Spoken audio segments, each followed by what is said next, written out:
السلام علیکم ورحمۃ اللہ وبرکاتہ۔ آج کا میرا موضوع ہے غزوہ حنین۔ غزوہ حنین، غزوہ کس کو کہتے ہیں؟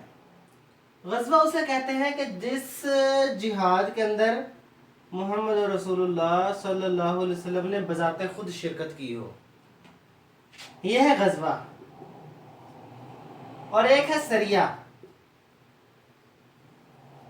سریہ وہ ہوتا ہے کہ جس کے اندر نبی کریم صلی اللہ علیہ وسلم نے خود تو شرکت نہ کی ہو، لیکن کسی صحابیوں میں سے کسی ایک صحابی کو امیر بنایا اور اس کی امارت کے اندر صحابہ کو بھیجا اور کسی علاقے کے اندر جہاد کے لیے بھیجا، یہ سریہ کہلاتا ہے۔ قرآن کے اندر اللہ تبارک و تعالیٰ نے ایک جگہ ارشاد فرمایا ہے، سورہ احزاب کے اندر غالباً، لَقَدْ كَانَ لَكُمْ فِي رَسُولِ اللَّهِ أُسْوَةٌ حَسَنَةٌ، تحقیق محمد رسول اللہ صلی اللہ علیہ وآلہ وسلم تمہارے لیے بہترین نمونہ ہے۔ بالکل ہے، اس میں کوئی شک نہیں ہے۔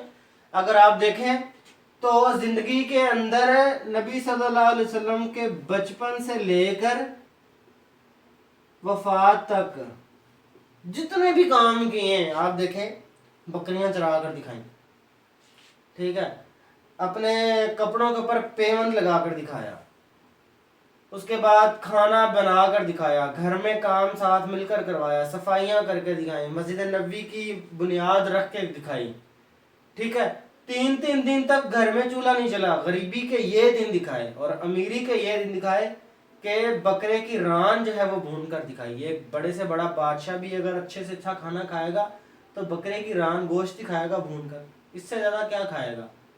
تو یہ ساری زندگی کے سارے وہ کام کر کے دکھائے، ان کے اندر ایک کام جو ہے وہ غزوہ حنین ہے۔ نبی صلی اللہ علیہ وسلم نے اپنی زندگی کے اندر تقریباً 65 سے زیادہ جنگیں لڑیں، اور ان کے اندر ایک یہ غزوہ حنین ہے۔ اصل میں ہوا کیا کہ 6 شوال 8 ہجری یعنی مکہ جب فتح ہوا تو فتح مکہ کے کچھ ہی عرصے بعد یہ 2 گروپ تھے، حوازن اور ثقیف، بڑے لڑائی والے تھے، بڑے جنگجو تھے۔ انہوں نے پلاننگ کی کہ ہم مکہ پر چڑھائی کریں گے اور صحابہ کے ساتھ مقابلہ کریں گے اور انہیں شہید کر دیں گے۔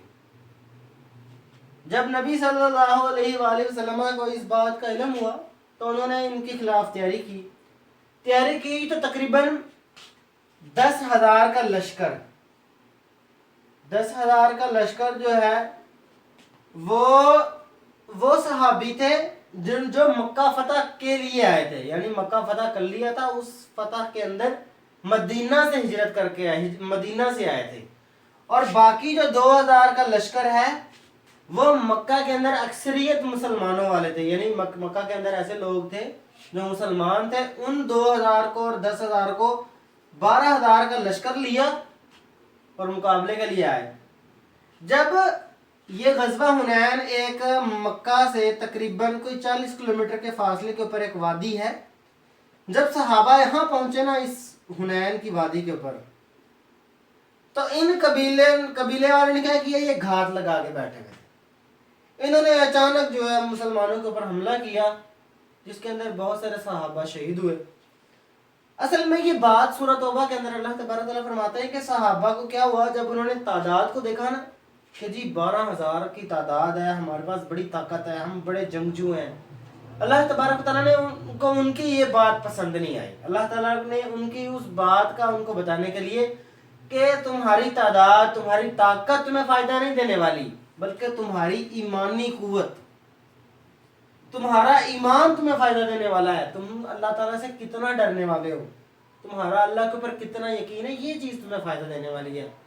خیر، جب جا کے یہ مسلمانوں کو بات سمجھ آئی، پھر جا کر انہوں نے مقابلہ کیا، اور مقابلہ کر کے بہت ساروں کو شہید جو ہے قتل کیا، کسی کو، اور ان کا مال و متاع جو بھی تھا وہ سارا کچھ لے کر آئے، اور یہی بات ان کو بتلائی کہ تمہارے پاس مال اور اسباب جو ہے نا یہ تمہیں فائدہ نہیں دینے والے، بلکہ تمہیں جو فائدہ دینے والی چیز ہے وہ ہے ایمان، اللہ تبارک تعالیٰ کے اوپر یقین، بھروسہ، یہ چیز تمہیں فائدہ دینے والی ہے۔ اور یہ اتنی نوبت آ گئی ہے، کتابوں کے اندر لکھا ہوا ہے کہ باقاعدہ ایک صحابی تھے، انہوں نے غالباً حضرت عباس رضی اللہ تعالیٰ عنہ تھے، انہوں نے آواز دی کہ بیت رضوان والوں کدھر جا رہے ہو، واپس آؤ، اور ان کو بلا کر کہا کہ جی تم نے ڈٹ کے مقابلہ کرنا ہے. اور پھر انہوں نے جو ہے غزوے کے اندر لڑائی کی اور لڑائی کر کے کفار کو شکست دی اور اس جنگ کو فتح کیا، جو کہ غزوہ حنین کے نام سے جانا جاتی ہے. تو یہ مختصر سا قصہ تھا. بہت ساری کتابوں کے اندر بڑی اور بھی بہت ساری وضاحتیں ہیں. آپ تاریخ کے اندر کتابیں اٹھائیں اور ان کا مطالعہ کریں. الرحیق المختوم کے نام سے کتاب ہے، اس کو پڑھیں. تو آج کے لیے اتنا ہی. السلام علیکم ورحمۃ اللہ وبرکاتہ.